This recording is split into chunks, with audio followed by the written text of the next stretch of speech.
شرور أنفسنا ومن سيئات أعمالنا من يهده الله فلا مضل له ومن يضلله فلا هادي له وأشهد أن لا إله إلا الله وحده لا شريك له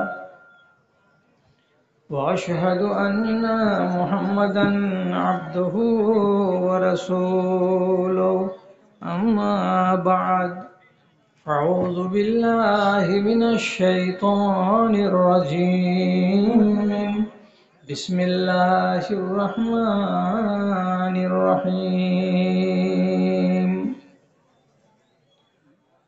يا أيها الناس أنتم الفقراء إلى الله والله غني حميد وإذا سألك عبادي عني فإني قريب أجيب دعوة الداعي إذا دعاني فليستجيبوا لي وليؤمنوا بي لعلهم يرشدون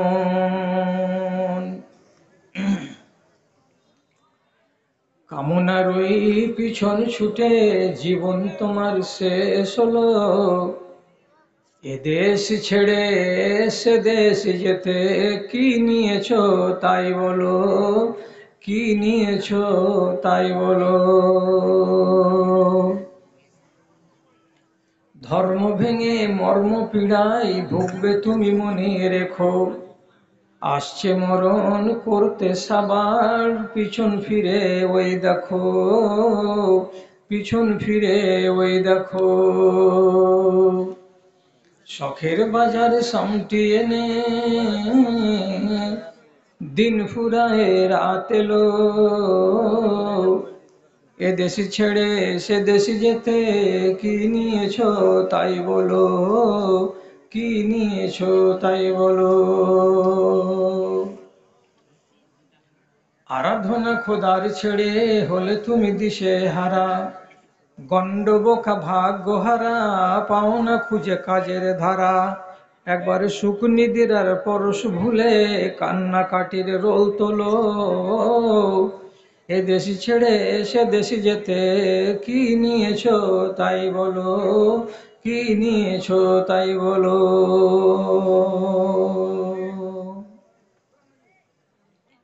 মাননীয় সভাপতি সাহেব, সমবেত এই গ্রামের বিভিন্ন পাড়া ও মহল্লা থেকে আগত দিন দরদি আমার প্রাণের ভাই ও বন্ধুগণ তথা পুরুষদের প্যান্ডেল থেকে আলাদা মহিলা মহলে স্ক্রিনের সামনে বসে থাকা আমার আদরের মাতা এবং ভগ্নীগণ, আল্লাহর শুকরিয়া আদায় করছি যে আমার জীবনের শেষ বেলায় আপনাদের তালগাছি গ্রামের এই পাড়ায় আজকে হাজিরি দেওয়ার আমার সুযোগ হলো। এই মর্মে আপনাদের সামনে কিছু সময় আমার নামে যে বরাদ্দ হয়েছে সেটাকে আপনাদের জ্ঞানে লাগে, আপনাদের মনের মাঝে ঠাঁই পাই, এরকম কিছু কথা বলে এখান থেকে আমি চলে যাব ইনশাআল্লাহ। কথার প্রতি খেয়াল করুন, মানে সময়টাকে নষ্ট করে দিব এদিক ওদিক করে আজে বাজে কথা বলে, ওটা আমার মানে উদ্দেশ্য নাই। সময়টুকু যেন কাজে লাগে আমাদের সবার, তার জন্য আর এদিক ওদিক না করে কাজের কথাতে নেমে পড়লাম, তাকি আল্লাহ রাব্বুল আলামিন সমগ্র মানব জাতিকে ডেকে বলছেন, তোমরা সব ফকিরের দল, তোমরা সব কাঙাল, তোমরা সব আল্লাহর দরবারের ভিখারি। আর আল্লাহ তাআলা ফের নিজে বলছেন কি, আমি একমাত্র, আমি একাই হলাম শুধু ধনী, আর কেউ তোমাদের মধ্যে ধনী নাই। এখানে কিন্তু আল্লাহ তাআলা ইমানদার বলে বলেননি, এখানে ডেকেছেন কি বলে, ইয়া আইয়ুহান নাস, হে দুনিয়ার মানুষেরা। সব মানুষকে আল্লাহ তাআলা ডেকেছেন, হিন্দুকে ডেকেছেন, মুসলমানকেও বলেছেন, খ্রিস্টান, জৈন, পার্সিয়ান, যত দুনিয়াতে মানুষ আছে সবাইকে আল্লাহ রাব্বুল আলামিন এক বাক্যে বলেছেন, তোমরা সব ভিখারি, তোমরা সবাই অভাবী, তোমরা ফকির আমার দরবারে। এইবার ওদের কথা বাদ, আমার জাত ভাইদের যদি কথা ধরতে যাই, তাহলে অনেক এমন ভাই আমার আছেন যারা আমাকে ফাঁকা জায়গাতে পেলে সামনাসামনি খাড়া হয়ে একদম জোর করে শোকজ করে বলবেন, আমার অ্যাকাউন্টে কত টাকা আসে জানো? তোমার মতো মৌলবীর বাড়ি ঘর সবকিছু কি আমি 3 বার করে কিনতে পারবো? এতটি টাকা আমার আছে। তারপরে তুমি তোমাদের মন মতো ওয়াজ করে বলছো কি যে সবাই আল্লাহর দরবারের ভিখারি আর আল্লাহ একমাত্র ধনী। তুমি ভিখারি হতে পারো, কিন্তু আমি ভিখারি নই, আমি কাঙ্গাল নই। জমি আছে, জিরাত আছে, বাড়ি আছে, ঘর আছে, টাকা পয়সা আছে, ব্যাংক ব্যালেন্স আছে, আমি কেন ফকির হতে গেলাম? শুধু হাত পাতিয়ে ভিক্ষা করার নাম ফকির নয়। আপনি জীবনে কোনো দিন কাউরি দয়ার মুখাপেক্ষী হবেন না, এই রকম শক্তি আপনার ভেতরে আছে, এমন যদি কেউ সার্টিফিকেট দিতে পারে তাহলে সে ব্যক্তি ধনী। হাত পেতে চাওয়ার নামই শুধু ভিখারি বলে নয়। কোন কাজের জন্য যদি আপনি কাউরি কাছে যান আর হাত পাতান, তাহলে তো আপনি ভিখারি। ভিখারি একগুলো আছে যে প্রতিদিনই বলে আল্লাহ দাও, আল্লাহ চাই। আর একগুলো লোক আছে যারা নিজেদেরকে ভিখারি বলে না, কিন্তু সময় যেদিন চলে আসে সেই দিন নিজেকে ভিখারি প্রমাণ করে দেয়। তো একগুলো হলো ভিখারি প্রত্যেক দিনের আর রাতে, আর একগুলো ভিখারি বছরেও নয়, 1 মাসেও নয়, 10 বছরেও নয়, তবে জীবনে কোনো না কোনো দিনও ভিখারি সাজবেই সাজবে। এমনি আল্লাহ তাআলা বলেননি। যেমন একটা কোটিপতি লোক, ছেলে পিলে নাই, মেয়েগুলো বিয়ে দিয়ে দিয়েছে, একটা বেটা,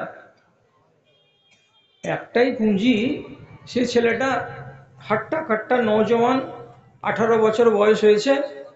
কিভাবে কিভাবে রোগগ্রস্ত হলো, কলকাতা মেডিকেলে ট্রিটমেন্ট করে নিয়ে আসলো, তো বলছে এর আর মাত্র 12% বাকি আছে কিডনি দুটো কাজ করতে, মাস 2-1-এর মধ্যেই চলে যাবে, ঠিকবে না এই ছেলে। কোটিপতি লোক যখন শুনলো যে আমার ছেলের কিডনি নষ্ট হয়ে গেছে, তখন সেই মানুষটা আবার নির্জনে মসজিদে গিয়ে বসে বসে এমনি করে ডুকরিছে আর কাঁদছে, আর বাংলাতেই আল্লাহ তাআলাকে বলছে, পরওয়ারদিগার, ছেলে বেশি নাই, দুটো মেয়ের বিয়ে দিয়ে দিয়েছি, একটাই মাত্র ছেলে, সেটাও এখনো পূর্ণ সাবালক হয়নি, মাত্র 18 বছর বয়স। ছেলেটাকে নিয়ে অনেক স্বপ্ন ছিল, কিন্তু রব্বুল আলামিন ছেলেটাকে এত বড় অসুখ হয়েছে। আল্লাহ, মৌলবীদের মুখে শুনেছি তুমি ডাক্তারে ডাক্তার, তোমার মতো ডাক্তার দুনিয়া তার কেউ নাই, তুমি হাকিমের হাকিম। কাজে সবকে ছেড়ে দিয়ে, পিজিকে বাদ দিয়ে, কলকাতাকে বাদ দিয়ে, আর জুনিয়র নার্সিং হোমকে বাদ দিয়ে মসজিদের ভেতরে রাত্রি 12টার সময় তোমার কাছে ফরিয়াদ জানাচ্ছি চোখের পানি ফেলে, আল্লাহ তুমি যদি দয়া করো তো ছেলেটা আমার বেঁচে যেতে পারে। লোকটা নিজের নফসকে জিজ্ঞেস করে বলুক তো, সকালবেলায় রাতের বেলায় কি করছিলি? 11টা রাতে হাত পাতিয়েছিলি নাকি? যদি হাত পাতিয়ে থাকিস তো যারা হাত পাথায় তারাই ফকির। কেউ মানুষের দরবারের ফকির, আর আল্লাহ বলেছেন আমার দরবারের তোরা সব ফকির। তো তুই ফকির কিনা আজকে জানতে পারা গেল যে যখন বিপদে পড়ো তখন তোমার ফকিরি প্রকাশ পায়। আর না হলে এমনি দুনিয়ার যারা মানুষ আছে সোজা সাপটা, তারা দিনে রাতে 5 বার করে আল্লাহর কাছে নিজের ফকিরিটা প্রকাশ করে। কেমন ফকিরি প্রকাশ করে? যত মুসলমান, কথাটার দিকে খেয়াল করুন, যেই দুয়াটার গোড়াতে আছে আসআলোকা, যেই দুয়াটার গোড়াতে আছে আসআলোকা, সেই দুয়াটাতে সরাসরি লোকটা ফকিরের মতো চাইছে আল্লাহ তাআলার কাছে। কি চাইছে? যেটা দুয়াতে আছে সেটা চাইছে। যেমন বলছে আল্লাহুম্মা ইন্নী আসআলুকা মিন ফি'লিল খায়রাতি ওয়া তারকাল মুনকারাতি ওয়া হুব্বাল মাসাকিন। এ আল্লাহ, আমি তোমার কাছে চাইছি, কি চাইছি? ভালো কাজ যেন করতে পারি। হে আল্লাহ, তোমার কাছে চাইছি যেন মন্দ কাজ আমার দ্বারাই না হয়। এ আল্লাহ, তোমার কাছে চাইছি ফকির মিসকিনকে যেন ভালোবাসি। চাইছি আল্লাহ। আরেকটা শব্দ খেয়াল রাখেন, যে দুয়াতে আপনার দেখবেন গোড়াখানে কি আছে? আল্লাহুম্মা আছে। খেয়াল হচ্ছে? যে দুয়াতে কি আছে? আল্লাহুম্মা আছে। তাহলেই বুঝে নিতে হবে আপনি আল্লাহ তাআলার কাছে ভিক পাচ্ছেন, হাত পাচ্ছেন, চাইছেন। যেমন সিজদা থেকে উঠলেন প্রথমে, তো প্রথম সিজদার পরে উঠি কি বলছেন? আল্লাহুম্মা গফিরলি ওয়ারহামনি ওয়াহদিনি। আল্লাহ এটা দাও, এটা দাও, এটা দাও। তাহলে আপনি কি করছেন? আল্লাহুম্মা বলে আল্লাহর কাছে চাইছেন। তো এগুলো লোক রোজকার ফকির। আর যারা যারা নিজেদেরকে এখন পর্যন্ত ফকির বানাতে পারেনি, তারা দেখবেন ঠেলা যেদিন পড়বে সেদিন ফকির হবে। আপনাকে সত্য কথা বলছি, গত 2 মাস আগে করমণ্ডল এক্সপ্রেস যেদিন অ্যাক্সিডেন্ট হলো বালেশ্বরের কাছে, তো গ্রামের এক মহিলা খেটে খাওয়া বেচারি, কথায় কথায় ওর কানে খবর গেল বাড়ি ডালকোলার কাছে রাসাখোয়ার কোনো এক গ্রামে। তখন চট করে, নামাজ পড়তো না মেয়েটা, ওরগুলার দরকারই করে না, শুনতে পেল যে চাচি গে একটা বেলা গাড়ি ওই দক্ষিণ ভারতের দিকে যাই, অ্যাক্সিডেন্ট হয়ে গেছে, যে অনেক লোক মারা গেছে। কবে গে? যে গত কালকে। তখন আঙুলে হিসাব করে করে কইছে, এখান থেকে আমার বেটা হাওড়া গেল তো একদিন এক রাত, আর তারপর দিন যদি উঠলো তো তাহলে সেদিন যদি অ্যাক্সিডেন্ট হয়ে থাকে তাহলে আমার বেটা তো ওই গাড়িতে ছিল নাকি? হতে পারে যে আল্লাহর বেটা ছিল হয়তো ওই গাড়িতে। গলিতে গলি ঝাড় দেওয়া ফেলে দিয়ে, যে জীবনে নমাজ পড়ে না, যে কোনোদিন হায়া শরম করে না, যে কোনোদিন আল্লাহর ধার ধারে না, দৌড়াতে দৌড়াতে বাড়ির দিকে এসে বিনা ওযুতে ধপ করে মুসাল্লা পেড়ে দিয়ে কপালখান জমিতে রেখে দিয়ে পৌঁছে, আল্লাহ ওই গাড়িতে যেন হাত ছেলে না থাকে। তো আল্লাহকে আজ কইতে বসছি যে আল্লাহ ওই গাড়িটাতে আমার ছেলে যেন না থাকে। তো এর আগে তুই টের পাসনি যে আল্লাহকেও আছে, যে ওর কাছে চাইলে পাওয়া যায়? জাহেল হতে গেলেও ওর মগজে এই কথাটা উঠেছে যে যদি আল্লাহকে এই টাইমে বলি তো কাজ হবে। তখন দিশা না পেয়ে বাংলাতে বলছে, আল্লাহজি আমার ছেলে বড্ড আশা করে পশ্চিমে যাচ্ছিল, দক্ষিণে যাচ্ছিল, আল্লাহ যদি গাড়ি ওইখানটাই হয় তো আমার ছেলে যেন না মরে, আল্লাহ তোমার নামে আমি একটা বড় দান দিব আল্লাহজি, আমার ছেলে যেন কোনো ক্ষতি না হয়। তো এইরকম মুহূর্তে যারা আল্লাহর কাছে চায়, তো এরকম মানুষের দোয়া আল্লাহ তাআলা অত সহজে কবুল করেন না। কেন? তুমি তো রোজকার দরবারি ফকির নও, তুমি তো আজ পড়েছো বিপদে বলে, তাছাড়া তো তুমি আসবে না। এইগুলো মানুষকে আল্লাহ তাআলা প্রথমত কি করেন? ওকে সবক দেন, যাই যে শিশরে বান্দা। তারপরে যদি মনে হয় আল্লাহর তো কবুল হবে, না হলে হবে না। আপনাকে পরিষ্কার কথা বলছি, সারা জিন্দেগি একদম ষাঁড়ের মতো হয়ে চললো, চলে চলে চলে চলে নিজেকে দেশের বড় রব বানিয়ে দিল, যে আমি রব, আর কেউ তোমাদের রব নয়। এটা হলো কে?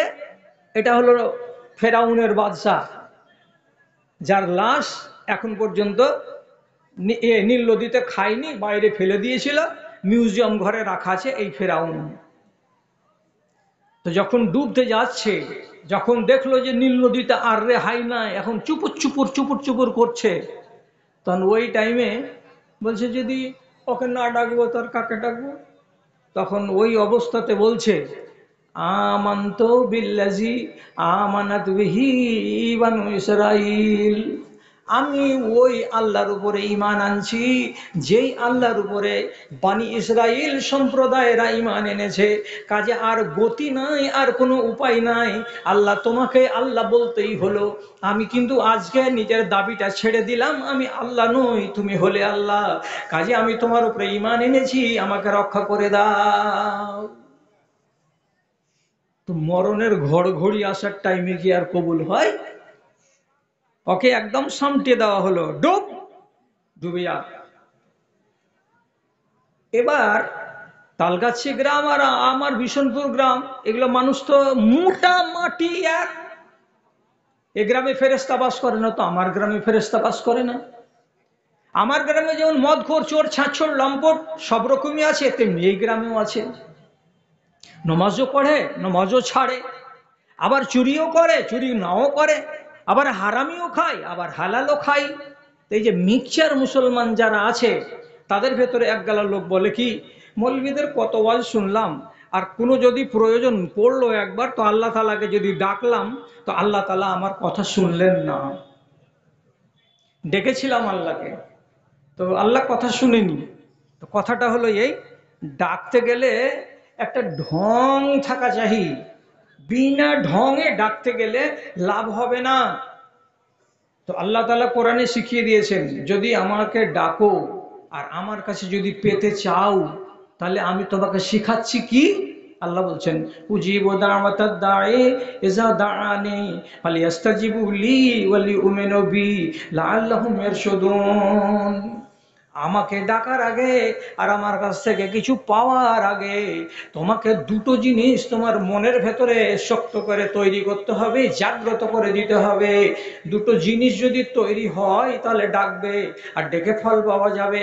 আর দুটো জিনিসের একটা যদি দুর্বল হয়, নড়বড়ে হয়, তাহলে আমাকে ডেকে পাবে না, যতদিন পর্যন্ত তোমার ওই জিনিসটা নড়বড়ে না থেকে সবল হয়ে যায়। দুখানা জিনিস যদি তোমার ভেতরে দেখতে পাওয়া যায় তাহলে তুমি পাবে, আর দুখানা জিনিস যদি না পাওয়া যায় তো তুমি জীবনে আমাকে পাবে না। কি কি? এক, ফালিয়াস্তাজিবু লি ওয়া লিউমিনু বি, আমি যেখানে যেখানে তোমাকে ডেকেছি সেখানে সেখানে আমার ডাকে সাড়া দাও। এর মানেটা কি? তোমাকে রবিবারে ডেকেছি, সোমবারে ডেকেছি, মঙ্গলবারে ডেকেছি, এটা কথা নয়।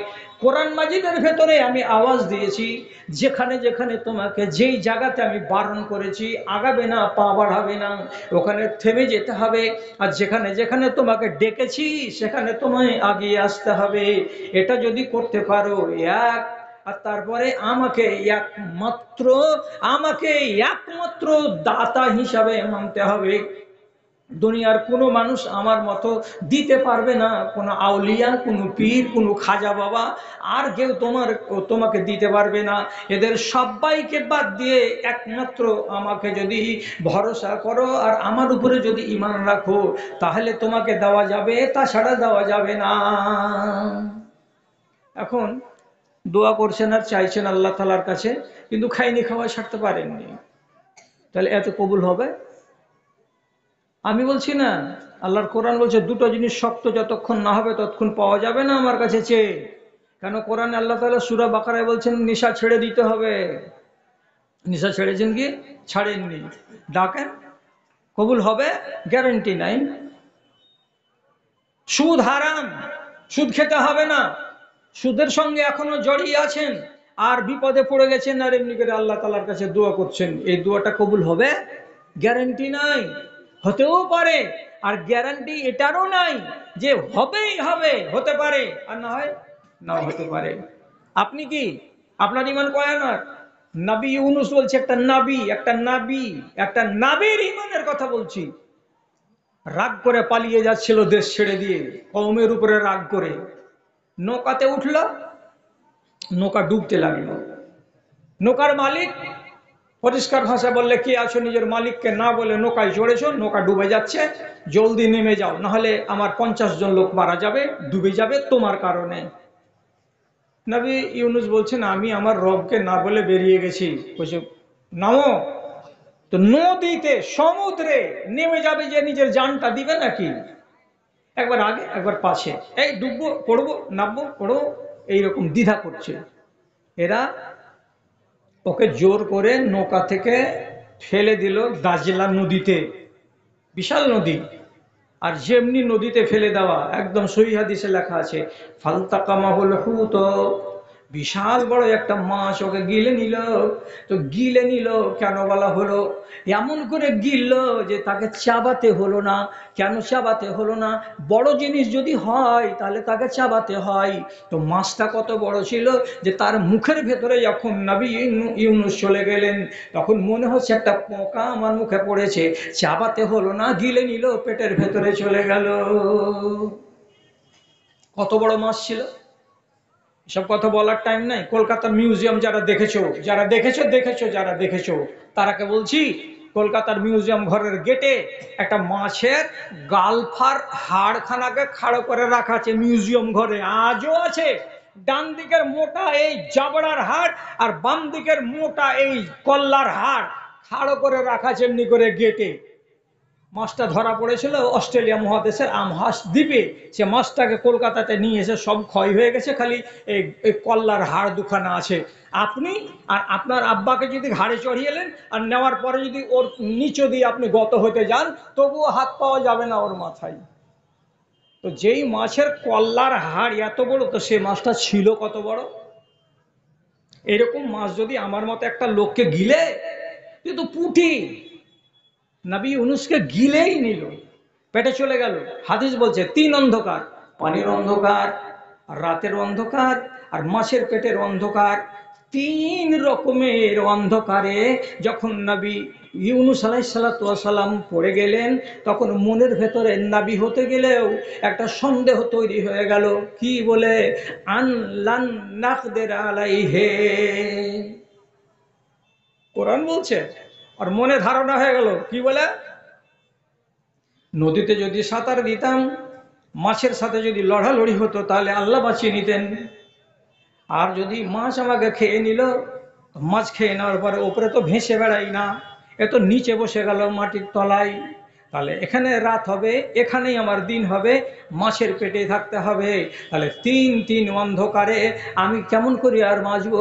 জান্না আল্লাহ নাকদের আলাইহে, এবং তার মনে হয়ে গেল আমাকে আর কেউ বাঁচাতে পারবে না। এই ধারণাটা ঠিক না বেঠিক? ধারণাটা কেমন, ঠিক না বেঠিক? বেঠিক। সমুদ্রের তলায় আল্লাহর কুদরত নাই? আকাশে বাতাসে মুর দরিয়াই সব ঠাই উঠে তোমারই গান, সব তারি তোমারই হে খোদা, সব তোমারই গুণগান। আল্লাহর মনে রাগ হলো, রে তুই এরকম কথা বলবি যে আমাকে আর কেউ বাঁচাতে পারবে না? ইমানে সামান্য একটু ত্রুটি চলে এলো, আল্লাহ তাআলা বললেন তোকে মাছের পেটেই থাকতে হবে, আর তোকে রেহাই দেওয়া হবে না। কিন্তু ফের ক্ষণেক্ষণ পরেই মাছের পেটে সমুদ্রের তলায় বসে বসে কুটকুট কুটকুট মুটমুট মুটমুট আওয়াজ পাচ্ছে। কিসের? শামুকের আওয়াজ, ঝিনুকের আওয়াজ, আর অন্যান্য প্রাণীগুলোর কুটমুট কুটমুট আওয়াজগুলো কানে যাচ্ছে। চট করে একজন নবী তখন মনে মনে বলছে, এরা কি বলছে? এদের এই শব্দগুলো তো শব্দ তো আল্লাহ তাআলা সবই বুঝেন। যদি এদের আওয়াজগুলোকে আল্লাহ রাব্বুল আলামিন আসমানের মালিক না শুনছেন, এরা শব্দ করছে কেন? তাহলে আমি যদি শব্দ করি তাহলে আল্লাহ কেন শুনতে পাবেন না? মগজ জেগে গেল, যে ভ্রমটা হয়েছিল ভ্রমটা দূর হয়ে গেল। সাথে সাথে শুরু করলেন দোয়া করতে। দোয়াটা কি? লা ইলাহা ইল্লা আনতা সুবহানাকা ইন্নী কুনতু মিনাজ জালিমিন। একটানা 24 ঘন্টা 24 ঘন্টা 24 ঘন্টা 3-24 ঘন্টা, তার মানে 72 ঘন্টা ধরে একই দোয়া একই দোয়া একই দোয়া, দিন আর রাত যখন চলতে লাগলো, অন্তর থেকে দোয়া, এই আল্লাহ আমি ভুল করেছি, তুমি আমাকে ক্ষমা করে দাও, আর আমি জুলুম করেছি, তুমি আমাকে মাফ করে দাও, এই আল্লাহ তুমি ছাড়া কেউ আমাকে মাফ করবে না। যখন এমনি করে আল্লাহর কাছে দোয়া করতে আরম্ভ করলো, রব্বুল আলামিন বলছেন ঠিক আছে তোমাকে মাফ দেওয়া যাবে। কোরআন মাজিদ বলছে ফালাউলা মিনাল মুসাব্বিহিন, সে যদি তসবিহ বয়ান না করতো আর নিজের ঈমানটাকে ঠিক না করতো, তাহলে আমি আমার নবী ইউনূসকে কিয়ামতের দিন মাছের পেট থেকে বের করে আনতাম। সামান্য ঈমানে ত্রুটি হলো বলে তাকে 24 ঘন্টা অর্থাৎ 3 দিন আর 3 রাত মাছের পেটে পড়ে থাকতে হলো। তারপরে আল্লাহ তাআলা তার দোয়া কবুল করলেন। আচ্ছা, ওই লোকটার ঈমানের মোকাবেলা করে যদি আমি আমার ঈমানের দিকে দেখতে যাই, তো তাহলে এতগুলো ভুল করার পরে যদি আমি বলি আল্লাহ রমজান মাস আছে তুমি আমাকে ক্ষমা করে দাও, রমজান মাস আছে ক্ষমা তো আল্লাহ করে দিবে।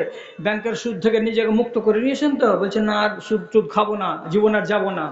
আচ্ছা, এইরকম আর বদ চলন যেগুলো ছিল, মদ টদ খাওয়া টাওয়া ইত্যাদি, এগুলো সব ছেড়ে দিয়েছেন তো, বলছে হ্যাঁ ছেড়ে দিয়েছি, ওগুলো তার যাব না। তাহলে আপনি আল্লাহর কাছে ইস্তেগফার করেন।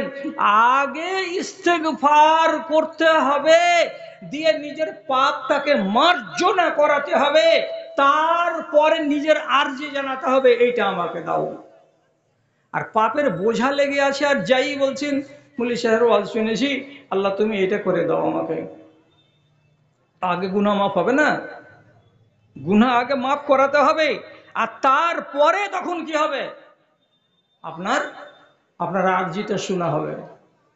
হ্যাঁ, তবে একটা কথা, নৈরাশ হতে হবে না, নৈরাশ হতে হবে না। যদি আপনি ইস্তেগফার করেন আল্লাহ তাআলার কাছে, তাহলে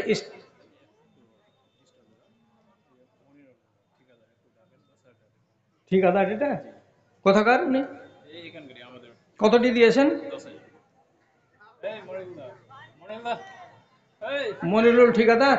আরে ঠিকাদার মানুষের দান 50,000 আসা উচিত, তো কতটি আছে এখানে? 10।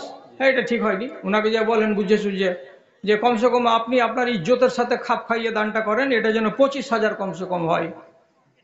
ঠিকাদারের কাছে আর্জি থাকলো আমার, ঠিকাদার সাহেব আপনার কাছে আর্জি থাকলো, 10,000টা আপনার সম্মানের সাথে খাপ খাই না। হ্যাঁ, তো বলছিলাম ক্ষমা চাইবেন। ক্ষমা চাইতে গেলে আল্লাহ যদি রাজি হয়ে যায়, তাহলে আপনি আপনার পাওনাটা পাবেন। ভালো করে শুনে রাখেন। অনেক লোক বলছেন দোয়া করেছি বলি সাহেব কবুল হয়নি, কবুল হয়নি, কবুল হয়নি। আর কত তোমার কথাগুলোকে শুনবো আর মানবো আর বিশ্বাস করবো আর দোয়া করবো? ভাই, আল্লাহ তাআলা দিবার জন্যই তিনি প্রত্যেক দিন প্রথম আকাশের নিচে উনি নেমে আসছেন, আর আপনাকে বলছেন, আর আপনার দিকে ডেকে ডেকে আওয়াজ করছেন কে আমার কাছে চাই, কে আমার কাছে চাই। কিন্তু আল্লাহর কাছে চাওয়ার লোকই তো পাওয়া যায় না। কেন আপনি বলবেন গাজরি কথা যে আমি চেয়েছি তো আল্লাহর কাছে পাইনি? আগে নিজেকে সামলান, নিজেকে শুধরান। কি কথা? যদি হারামের লোকমা খেয়ে থাকেন আর জুমা মসজিদে বসে বসে যদি দোয়া করেন, আল্লাহর কসম খেয়ে বলছি জিন্দেগিতে আপনি যেটা চাইছেন কোনোদিন পাবেন না। কেন? কেন? আল্লাহ তাআলা বলছেন যে হারাম ভক্ষণ করেছে সে আমার আইনকে অমান্য করেছে, আর যে আমার আইনকে অমান্য করেছে সে আমার ডাকে সাড়া দেয়নি। কাজে যে মানুষটা আমার ডাকে সাড়া দেয়নি তার ডাকে আমি আল্লাহ সাড়া দেব না। এটা কোনো অন্যায় হলো? আপনি কেন সাড়া দিলেন না আগে? তাহলে আপনার পোশাক হতে হবে পাক, আর আপনার খানা হতে হবে পাক। পাক খানা খেয়ে আর পাক পোশাক পরে আপনি যদি আল্লাহ তাআলাকে ডাকেন, তাহলে আশা করা যাবে নিশ্চিত এটা যে আপনার দোয়া কবুল হবে। আরো নিয়ম আছে, আরো নিয়ম আছে। যদি ইয়াকিন করেন যে না নিশ্চিত আমি আমার দোয়া আল্লাহ তাআলার সামনে কবুল করাবোই করাবো, এরকম যদি আপনার মনের সংকল্পটা খুব শক্তিশালী থাকে, তাহলে একটা কাজ করবেন। কাজ কি? রাজার বাড়ি বেড়াতে যেতে গেলে কিছু না কিছু বাড়ি থেকে বেঁধে যেতে হয়, তোহফা দিতে হয় রাজাকে, আর দিয়ে রাজার কাছ থেকে কিছু আদায় করা যায়। রাজারা আগেকার দিনে এটাই করতো। কিরে সলিম, এসেছিস? তোর হাতে কি ওটা? কিছু বাবু, এটা মুরগা। কেন? বাড়িতে অনেকটি আছে, সবই আমি খাবো, আপনার জন্য একটা নিয়ে আসলাম। আচ্ছা আচ্ছা আচ্ছা আচ্ছা, রাখ রাখ রাখ। কি বলছিস, কিসের জন্য এসেছিস? যে মালিক, শিয়ালের বিলের 652 আর 653 নম্বর দাগটা যদি হাঁকে খালি চাষ করতে দিতেন। আচ্ছা, যা যা যা। তাহলে একে একটু তোহফা দিলেন তো মালিকের মন বড় হয়ে গেল। আপনি আপনার আল্লাহকে তোহফা দেন, দিয়ে আপনি দোয়া করেন, একদম নিশ্চয়তা আছে, গ্যারেন্টি আছে যে হ্যাঁ আপনি যেটা চাইছেন সেটা হবে। কি দিব যে আল্লাহ? তা আল্লাহ তাআলা কোরআনে বলছেন, ওয়াস্তাইনু বিস-সাবরি ওয়াস-সালাহ। তুমি যদি তোমার নিজের কাজটাকে সমাধা করতে চাও, আসান করতে চাও, তাহলে মদদ নাও আল্লাহর কাছ থেকে। কি নিয়ে? কি নিয়ে? তো আল্লাহ তাআলা বলছেন, সবুরের সঙ্গে মদদ নাও, আর নফল নামাজ পড়ে মদদ নাও, তাহলে তোমার কাজ হতে পারে। নফল 2 রাকাত নামাজ পড়তে গেলে আল্লাহর নামে এই নিয়াতে, কি নিয়াতে? আমি এই 2 রাকাত নামাজ এই জন্য পড়লাম যে এই নামাজ খানি দিয়ে আল্লাহ তাআলাকে বলবো রাত্রি 12টার সময়। কি বলবো? পরওয়ারদিগারে আলম, দেখো সারা দুনিয়ার মানুষগুলো, বিশেষ করে আমার গ্রাম তালগাছির যত বেটা ছেলে এবং বেটি ছেলে সবাই ঘুমিয়ে আছে, আমি জেগেছি এইরকম শীতের দিনে রাত্রি 2টা 2:30টার সময়, আর ঠান্ডা পানিতে ওযু করে 2 রাকাত নামাজ পড়লাম। কোন উদ্দেশ্যকে নিয়ে পড়েছি আল্লাহ তুমি জানো, যে আমি তোমার কাছে কিছু চাইবো, তো চাইবার আগে তোমাকে কিছু দিতে হয়, তার জন্য আমি গরিব মানুষ কি দিব?